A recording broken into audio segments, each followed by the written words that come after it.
Canada still looks like a democracy, but it's not, and I'm going to prove it in under 3 minutes.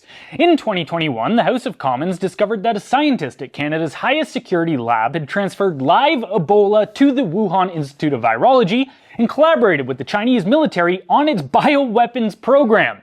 Parliament ordered the documents 4 times, the Liberals defied every order, sued the Speaker of the House, and then called a snap election, killing the investigation overnight.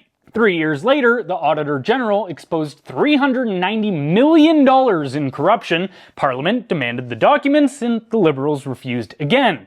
Then Trudeau prorogued Parliament to dodge a confidence vote and resigned. A leadership race selected Mark Carney as Prime Minister, chosen by 131,000 Liberal Party members. That is 1/3 of 1% of the Canadian population. Elections are supposed to hold leaders accountable, but in Canada, they have become the opposite, a mechanism the governing class uses to bury national security breaches and corruption scandals before the public can see what happened. And while all of this was unfolding, the House of Commons did not sit for 8 months.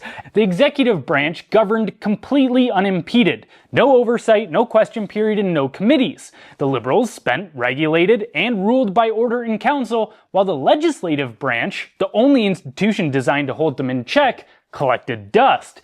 In the election that followed, 121,000 mail-in ballots went uncounted. In Terrebonne, a riding was decided by a single vote, after Elections Canada printed the wrong postal code on dozens of ballot envelopes.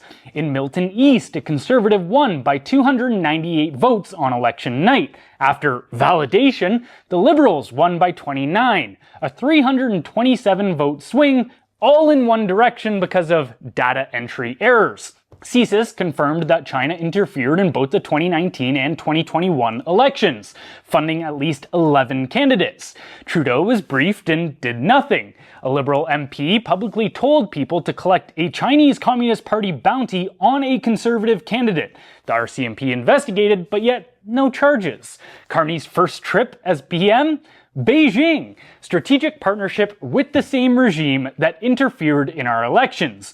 Then the floor crossings begin.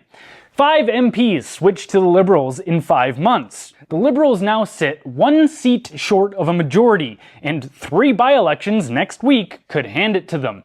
Waiting on the other side of that majority is a litany of bills designed to increase surveillance, censorship, and state control over the economy.